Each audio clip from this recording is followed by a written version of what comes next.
बिहार में 6 नवंबर 2025 को विधानसभा चुनाव होने वाले हैं और हर पार्टी नए नए वादे करने में लगी हुई है। लेकिन दोस्तों, सोशल मीडिया पर तेजस्वी यादव का एक वादा ज्यादा वायरल हो रहा है और तेजस्वी यादव का ये वादा news channel, social media, interview, podcast में हर जगह पर जो है वायरल हो रहा है। वो एक वादा कर रहे हैं कि अगर बिहार में उनकी सरकार बनती है तो वो बिहार के हर गांव वाले व्यक्ति को एक सरकारी नौकरी देंगे। कि आपने कहा कि बिहार के हर परिवार में हम एक सरकारी नौकरी देंगे, और सरकारी नौकरी आपने की। I have my master plan. वो सही है, लेकिन मुख्य सवाल को आप ढक कर रहे हैं। आप वही ना भाई, पैसा कहां से आएगा? दो चीजें नहीं तेजस्वी जी, दो सवाल है।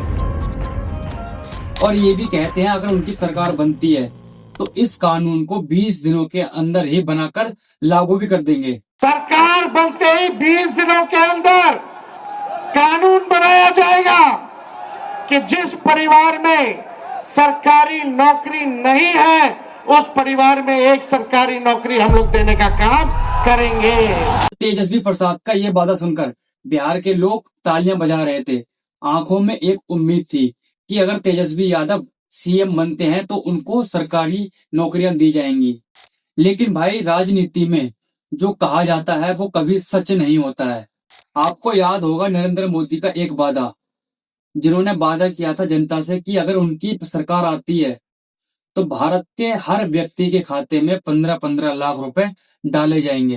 जो चोर लुटेरों के पैसे विदेशी बैंकों में जमा है ना, उतने भी हम रुपये ले आए ना, तो भी हिंदुस्तान के एक एक गरीब आदमी को मुफ्त में 15-20 लाख रुपए यूं ही मिल जाए।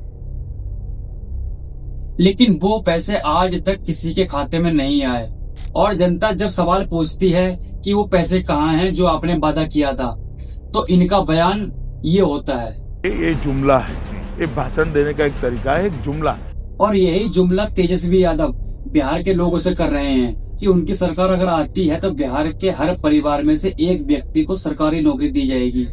लेकिन दोस्तों, बिहार के हर परिवार में से एक व्यक्ति को सरकारी नौकरी देना इम्पॉसिबल है, क्योंकि दोस्तों बिहार की आबादी 13 करोड़ है और एक ही परिवार में कम से कम 4 से 5 लोग रहते हैं और इस हिसाब से लगभग बिहार में 2.9 करोड़ परिवार हैं। और अगर बिहार के हर परिवार को सरकारी नौकरी दी जाए तो तकरीबन लगभग 2.9 करोड़ नौकरी देनी पड़ेगी।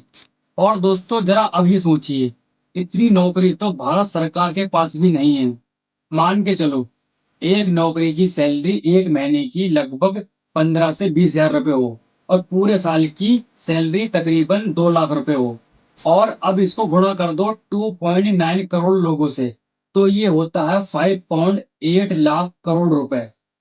और यहीं पर अगर सैलरी 4 लाख रुपए प्रति साल की हो तो यहाँ पर खर्च सैलरी का आएगा एक साल का तकरीबन 11 लाख 50 करोड़ रुपए। और अगर सैलरी 6 लाख की हो प्रति साल के हिसाब से, प्रति वर्ष के हिसाब से, तो यहाँ पर सैलरी का खर्च आएगा एक साल का 17.5 लाख करोड़ रुपए का। लेकिन दोस्तों, सोचने वाली बात तो ये है कि बिहार का पूरा बजट ही 3,17 करोड़ रुपए का ही है, तो फिर ये 17.5 लाख करोड़ रुपए कहाँ से लेके आएंगे? तेजस्वी यादव अपने घर से नौकरी देंगे या अपने घर से पैसा लेके आएंगे? और ये साफ साफ दिख रहा है कि बिहार के लोगों को बेवकूफ बनाने के लिए एक झूठा जुमला तैयार किया गया है, क्योंकि ये बिल्कुल नामुमकिन है कि एक व्यक्ति को एक घर में से नौकरी दी जाए।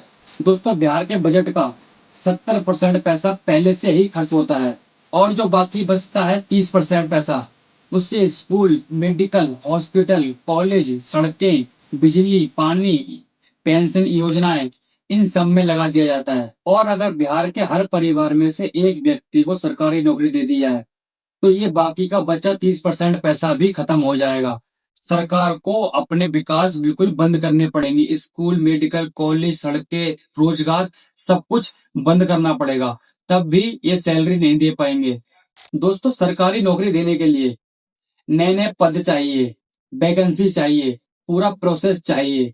दोस्तों, 20 दिनों में एक नया कानून लागू करना तो संभव हो सकता है, लेकिन 2.9 करोड़ नौकरी देना नामुमकिन है, इम्पॉसिबल है। और अब दोस्तों, इसका फैसला आपके हाथों में है क्या ये एक और चुनावी जुमला है या फिर तेजस्वी यादव का कोई मास्टर प्लान है? तो दोस्तों अपनी राय कमेंट बॉक्स में जरूर बताना कि ये एक चुनावी जुमला था या फिर तेजस्वी यादव का कोई मास्टर प्लान। इस वीडियो को लाइक करना, शेयर करना और मिलते हैं आगे नई वीडियो में।